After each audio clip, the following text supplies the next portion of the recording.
નમસ્કાર મિત્રો સ્વાગત છે તમારું અમારી યુટ્યુબ ચેનલમાં। આપની સાથે હું છું પિનલગીરી ગોસ્વામી। આજના વેધર એનાલિસિસમાં વાત કરીશું આજે તારીખ 15 જૂનથી લઈને 30 જૂન સુધી ગુજરાતમાં કેવું રહેશે હવામાન, શું છે અત્યારની વરસાદની પરિસ્થિતિ, શું છે અત્યારની ચોમાસાની પરિસ્થિતિ, ક્યાં પડી શકે છે વરસાદ, પવનનું પ્રમાણ, ભેજનું પ્રમાણ અને કઈ સિસ્ટમ કામ કરી રહી છે, તમામ પ્રકારની માહિતી આ એક વિડીયોમાં તમને મળી જવાની છે। મિત્રો વાત કરીએ તો સિસ્ટમથી અત્યારે પાકિસ્તાન તરફ એક સાયક્લોનિક સિસ્ટમ સર્જાયું છે, બંગાળની ખાડીમાં એક સાયક્લોનિક સિસ્ટમ સર્જાયું છે, ઉપરાંત મિત્રો અરબી સમુદ્રમાં પણ એક મજબૂત સાયક્લોનિક સિસ્ટમ સર્જાયું છે જેની અસર દક્ષિણ ભારત સહિત પશ્ચિમ ભારતના અનેક વિસ્તારોને જોવા મળનારી છે। મિત્રો ગત 24 કલાકમાં વરસાદની વાત કરીએ તો ગઈકાલે ગોંડલમાં એક જ કલાકમાં મિત્રો 4 ઇંચ જેટલો વરસાદ નોંધાઈ ગયો છે। મહત્વનું છે કે ભયંકર વરસાદ અને મિની વાવાઝોડા જેવી પરિસ્થિતિનું નિર્માણ થયું। ત્યારે મિત્રો દાહોદની વાત કરીએ તો દાહોદથી એક દુઃખદ સમાચાર સામે આવ્યા છે જેમાં કહી શકાય કે વીજળી પડવાથી પિતા અને પુત્રનું મોત થયું છે। મહત્વનું છે કે મિત્રો અત્યારે ખતરનાક વીજળીઓ પણ પડી રહી છે અને આ વીજળીને કારણે માંગરોળથી પણ એક દુઃખદ સમાચાર સામે આવી રહ્યા છે। માંગરોળમાં પણ એક મહિલાનું આ કહી શકાય કે આ વીજળી પડવાને કારણે મૃત્યુ થયું છે। હવે મિત્રો વરસાદની આગાહીની અગત્યની વાત કરીએ તો અત્યારે મહત્તમ તાપમાન જે 40 ડિગ્રી ઉપર જોવા મળતું હતું તે હવે તાપમાનમાં સામાન્ય ઘટાડો થશે જેમાં 30થી લઈને 38 ડિગ્રીની વચ્ચે મહત્તમ તાપમાન રહે। પરંતુ મિત્રો હવામાં ભેજનું પ્રમાણ ભયંકર છે અને ભેજ અને ગરમીને કારણે થોડો બફારાનો અહેસાસ ચોક્કસથી થશે। પવનના પ્રમાણની વાત કરીએ તો ગુજરાતમાં એવરેજ પવનનું પ્રમાણ 10થી લઈને 35 કિલોમીટર પ્રતિ કલાકની ઝડપે રહે જેમાં સૌરાષ્ટ્ર, કચ્છ અને દક્ષિણ ગુજરાતના દરિયાઈ પટ્ટી વિસ્તારમાં પવનનું પ્રમાણ સામાન્ય કરતાં વધુ રહી શકે છે। બીજી તરફ મિત્રો વરસાદની આગાહીની વાત કરીએ તો અત્યારે એક નંબર ઉપર સૌરાષ્ટ્ર, દક્ષિણ ગુજરાત અને મધ્ય ગુજરાતના પણ અનેક ભાગોનો સમાવેશ થાય છે। ઉત્તર ગુજરાતમાં પણ વરસાદની સિસ્ટમની અસર થશે। મિત્રો ગત 2-3 દિવસથી આપણે તમને જણાવીએ છીએ કે ઉત્તર ગુજરાતમાં તમને એક સેટેલાઇટ બેઝના માધ્યમથી અને ઇન્ફ્રારેડ ટેકનોલોજીના માધ્યમથી તમને સિસ્ટમ નહીં દેખાય, પરંતુ આપણે માહિતી આપી હતી કે ઉત્તર ગુજરાતમાં પણ આ સિસ્ટમનો વરસાદ જોવા મળશે અને ગત 24 કલાકમાં અનેક ભાગોમાં વરસાદ પણ જોવા મળ્યો છે। હવે મિત્રો 12 કલાકની વાત કરીએ તો આગામી 12 કલાકમાં હજુ પણ ગુજરાતમાં વરસાદની શક્યતા રહેલી છે। બીજી તરફ મિત્રો આવનારા 24 કલાકની વાત કરીએ તો આ જે અરબી સમુદ્રની સિસ્ટમ છે તે આગળ વધશે અને ગુજરાતને સત્વરે અસર કરશે અને ગુજરાતના અનેક ભાગોમાં 1થી લઈને 4 ઇંચ કરતાં પણ વધારે વરસાદ થાય તેવી શક્યતા છે। ખાસ કરીને સૌરાષ્ટ્ર, દક્ષિણ ગુજરાત, મધ્ય ગુજરાતના અનેક ભાગોમાં વરસાદની શક્યતા વધુ રહે છે જ્યારે ઉત્તર ગુજરાત અને કચ્છમાં પણ મધ્યમથી થોડો વધુ વરસાદ થઈ શકે છે। ત્યારે મિત્રો આગામી 2 દિવસની વાત કરીએ તો ધીમે ધીમે આ સિસ્ટમ ઉપર આવશે જેમાં ઉત્તર તરફ આગળ વધવાને કારણે ઉત્તર ભારત, પૂર્વ ભારત, દક્ષિણ ભારત અને પશ્ચિમ ભારતના અનેક વિસ્તારો પ્રભાવિત થશે અને ચોમાસું આગામી 2 થી 3 દિવસમાં ગુજરાતમાં દસ્તક આપી દે તેવી શક્યતા દેખાઈ રહી છે। ત્યારબાદ મિત્રો આગામી 4 દિવસનું પણ પૂર્વાનુમાન જણાવીએ તો આ જે સિસ્ટમ છે એ જોરદાર આગળ વધશે અને ગુજરાતના અંદાજિત 50થી 80% વિસ્તારોને આવરી લેશે અને ગુજરાતમાં સારામાં સારા વરસાદના પણ એંધાણ દેખાઈ રહ્યા છે।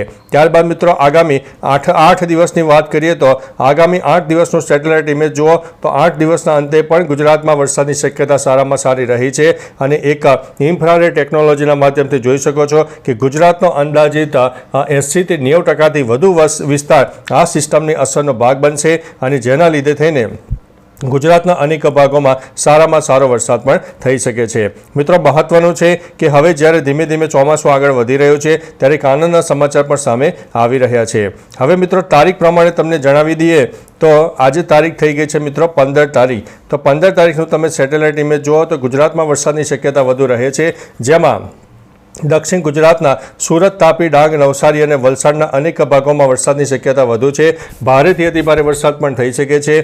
સૌરાષ્ટ્રમાં જૂનાગઢ, અમરેલી, ભાવનગર, ગીર સોમનાથ, રાજકોટ, બોટાદ અને પોરબંદરના પણ કોઈ વિસ્તારમાં 1 અથવા તો 2 ઇંચ કરતાં વધારે વરસાદ થાય। ઉપરાંત મધ્ય ગુજરાતના અમદાવાદ, ખેડા, મહીસાગર, પંચમહાલ, દાહોદ, છોટાઉદેપુર, વડોદરા, આણંદ, ભરૂચ અને નર્મદાના પણ કોઈ વિસ્તારમાં 1 અથવા તો 2 ઇંચ કરતાં વધારે વરસાદ થાય। ઉપરાંત મિત્રો અરવલ્લી, સાબરકાંઠા, મહેસાણા, બનાસકાંઠા અને પાટણના પણ કોઈ વિસ્તારમાં 2 થી 3 દિવસમાં 1 અથવા તો 2 ઇંચ કરતાં પણ વધારે વરસાદ થઈ શકે છે।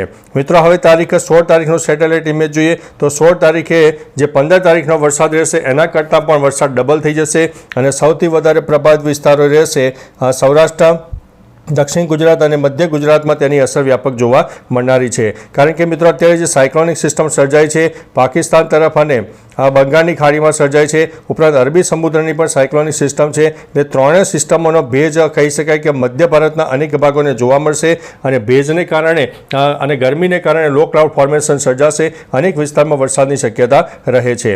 ત્યારે મિત્રો આગામી તારીખ 17 તારીખની વાત કરીએ તો 17 તારીખે પણ જોઈ શકો છો કે ઉત્તર ભારત, પૂર્વ ભારત, દક્ષિણ ભારત અને પશ્ચિમ ભારતના અનેક વિસ્તારો પ્રભાવિત થાય. દક્ષિણ ગુજરાતથી લઈને કેરળ સુધી વરસાદની ટફ રેખા જોવા મળશે. લાંબા ગાળાની ટફ રેખા હશે જે આપણને 30 જૂન સુધી વધતા ઓછા પ્રમાણમાં વરસાદ આપનારી છે.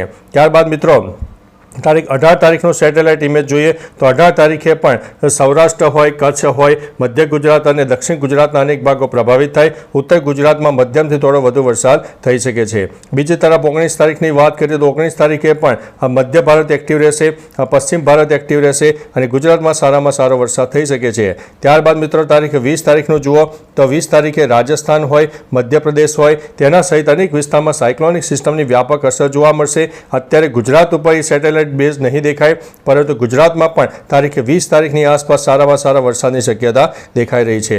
ત્યારબાદ મિત્રો તારીખ 21 તારીખનો સેટેલાઇટ ઇમેજ જોઈએ તો 21 તારીખે પણ રાજસ્થાન અને ગુજરાતના અનેક ભાગો અને મધ્ય ભારતના અનેક ભાગોમાં સારામાં સારો વરસાદ થાય તેવી શક્યતા છે. બીજી તરફ મિત્રો 22 તારીખની વાત કરીએ તો 22 તારીખે પણ જોરદાર વરસાદ થાય.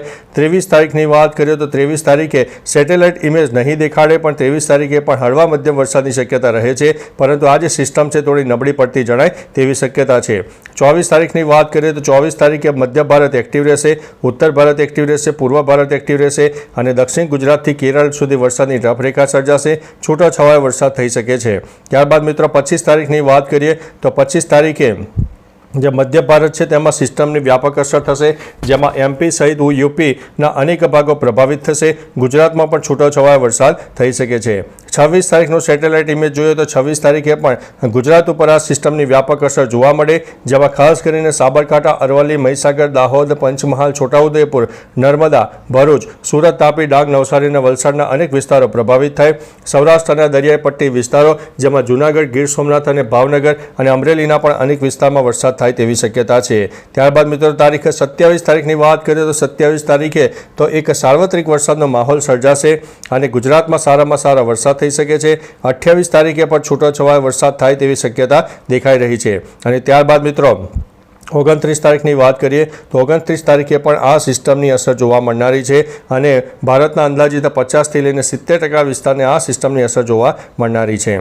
હવે મિત્રો એક સેટેલાઇટ બેઝના માધ્યમથી આપણે જોયું. હવે એક વરસાદના એંધાણ સૌથી વધારે ક્યાં છે તો રેન બેઝ ફોર્મેશનના માધ્યમથી આપણે જોવાનો પ્રયત્ન કરીશું અને તેમને જોડે જોડે એક તારીખ પ્રમાણે પણ સ્ક્રોલિંગ કરીને સમજાવવાનો પ્રયત્ન કરીશું. મિત્રો તમે જોઈ શકો છો કે 15 તારીખ છે. 15 તારીખે પણ ગુજરાતના અનેક ભાગો જેમાં ઉત્તર ગુજરાત હોય, કચ્છ હોય, મધ્ય ગુજરાત, દક્ષિણ ગુજરાત અને સૌરાષ્ટ્રના અનેક ભાગોમાં સારામાં સારા વરસાદની શક્યતા રહે છે.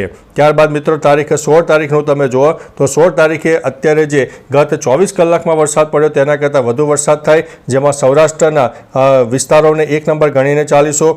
ઉત્તર ગુજરાત, દક્ષિણ ગુજરાતના પણ અનેક વિસ્તારો પ્રભાવિત થાય એટલે 16 અને 17 તારીખે પણ કહી શકાય કે જોરદાર વરસાદ થાય તેવી શક્યતા છે. બીજી તરફ મિત્રો થંડરસ્ટોર્મ એક્ટિવિટી પણ વધારે થશે એટલે થોડા સાવચેત રહેજો, એલર્ટ રહેજો, નહીં તો ભારે નુકસાની થઈ શકે છે. લોકોના જીવ પણ જાય તેવી શક્યતા છે કારણ કે થંડરસ્ટોર્મ એક્ટિવિટી મિત્રો વધારે રહેવાની છે અને એના લીધે થઈને ભારે નુકસાન પણ થઈ શકે છે. 18 તારીખનું સેટેલાઇટ જુઓ તો 18 તારીખે પણ સારામાં સારા વરસાદની શક્યતા રહે છે. ત્યારબાદ મિત્રો 19 તારીખનું જુઓ તો 19 તારીખે પણ ગુજરાતના પૂર્વ તરફના વિસ્તારો ખાસ કરીને મધ્ય ગુજરાતના હોય, દક્ષિણ ગુજરાત અને ઉત્તર ગુજરાતના પણ અનેક ભાગો પ્રભાવિત થાય જેના લીધે થઈને સારામાં સારા વરસાદના એંધાણ દેખાઈ રહ્યા છે. બીજી તરફ મિત્રો તારીખ 20 તારીખે પણ ગુજરાતમાં સારામાં સારા વરસાદની શક્યતા છે પરંતુ સૌથી વધારે પ્રભાવિત વિસ્તારો ઉત્તર ગુજરાત, મધ્ય ગુજરાત અને દક્ષિણ ગુજરાત રહેનારા છે. સૌરાષ્ટ્રમાં તો છૂટોછવાયો વરસાદ મિત્રો ચાલુ જ રહેવાનો છે. બીજી તરફ મિત્રો તારીખ 21 તારીખનો સેટેલાઇટ ઇમેજ જુઓ તો 21 તારીખે પણ મધ્ય ભારત એક્ટિવ થાય જેના ભાગરૂપે થઈને રાજસ્થાન અને ગુજરાતમાં પણ હળવા મધ્યમ વરસાદની શક્યતા રહે છે. 22 તારીખનો સેટેલાઇટ જુઓ તો 22 તારીખે પણ રાજસ્થાન હોય, મધ્ય ભારતના અનેક ભાગો હોય અને ગુજરાતના પણ કચ્છ સહિત અનેક વિસ્તારમાં જોરદાર વરસાદ થાય તેવી શક્યતા દેખાઈ રહી છે. ત્યારબાદ મિત્રો તારીખ 23 તારીખનો સેટેલાઇટ ઇમેજ જુઓ તો 23 તારીખે પણ ગુજરાતમાં ભલે એક સિસ્ટમ નહીં દેખાય, લો ક્લાઉડ ફોર્મેશન નહીં દેખાય, પરંતુ ગુજરાતમાં છૂટોછવાયો વરસાદ થશે, કારણ કે સેટેલાઇટ બેઝ એક થોડા કલાકે તેનું જે સ્વરૂપ હોય તે બદલતું હોય છે. બીજી તરફ મિત્રો 24 તારીખની વાત કરીએ તો 24 તારીખે પણ છૂટોછવાયો વરસાદ આપણને જોવા મળનારો છે. ત્યારબાદ મિત્રો તારીખ 25 તારીખનો સેટેલાઇટ ઇમેજ જોઈએ તો 25 તારીખે મધ્ય ભારત સહિત પૂર્વ ભારત વધુ એક્ટિવ થાય, ઉત્તર ભારતના પણ અનેક ભાગોમાં વિસ્તારોમાં વરસાદ થાય, દક્ષિણ ગુજરાતથી લઈને કેરળ સુધી વરસાદની ટફ રેખા સર્જાય, જેના ભાગરૂપે થઈને છૂટોછવાયો વરસાદ ચાલુ રહેશે અને આગામી તારીખ 30 જૂન સુધીમાં ગુજરાતમાં સારામાં સારા વરસાદના એંધાણ છે અને કહી શકાય કે ચોમાસું આગામી 2 જ દિવસમાં એ સૌરાષ્ટ્ર અને દક્ષિણ ગુજરાતના જે પટ્ટો છે, દરિયાઈ પટ્ટો વિસ્તાર છે, તેમાં ટચ કરે અને ચોમાસાના એક આગમન સાથે સારામાં સારા વરસાદની હેલી પણ જોવા મળનારી છે. ત્યારબાદ મિત્રો તારીખ 27 તારીખે પણ જુઓ તો સારામાં સારો વરસાદ ગુજરાત રાજસ્થાનને મળે, જેમાં સાર્વત્રિક વરસાદનો માહોલ સર્જાશે. ઉત્તર ગુજરાત અને કચ્છના બાકી રહી ગયેલા વિસ્તારોમાં પણ સારામાં સારો વરસાદ થાય તેવી સંભાવના દેખાઈ રહી છે. 28 તારીખે પણ મિત્રો વરસાદની સંભાવના છે, જેમાં પાકિસ્તાનના બોર્ડરીય વિસ્તારો એટલે કચ્છ હોય, ઉત્તર ગુજરાતના અનેક ભાગો હોય, તેમાં પણ સારામાં સારો વરસાદ થઈ શકે છે. અને મિત્રો અંતે તારીખ 29 તારીખે પણ છૂટોછવાયો વરસાદ થશે, ખાસ કરીને ઉત્તર ભારત, મધ્ય ભારત, પૂર્વ ભારત, દક્ષિણ ભારત અને પશ્ચિમ ભારતના અનેક ભાગોમાં સારામાં સારો વરસાદ થાય. અંતે મિત્રો ટૂંકોને ટચ જણાવે તો 30 જૂન સુધીમાં સારામાં સારા વરસાદના એંધાણ દેખાઈ રહ્યા છે. આગામી 24 થી 72 કલાકમાં ગુજરાતમાં ચોમાસું દસ્તક આપે તેવી શક્યતા છે અને અંદાજિત 30 જૂન સુધીમાં સમગ્ર ગુજરાતને ચોમાસું આવરી લે તેવી પણ શક્યતા છે. તો મિત્રો તમારા વિસ્તારમાં વરસાદનું પ્રમાણ કેવું છે? ગરમી હોય, તાપ તડકો ઉગાડ હોય, બફારો હોય, વરસાદનું પ્રમાણ કેટલું છે? તમામ પ્રકારની માહિતી જિલ્લાઓ સાથે આપજો, જેથી અન્ય મિત્રો પણ જાણી શકે. તો ચાલો મિત્રો ફરીથી હવામાનની લેટેસ્ટ માહિતી અને વરસાદની નવી આગાહી લઈને મળતા રહીશું. ત્યાં સુધી અમને રજા આપશો. નમસ્તે.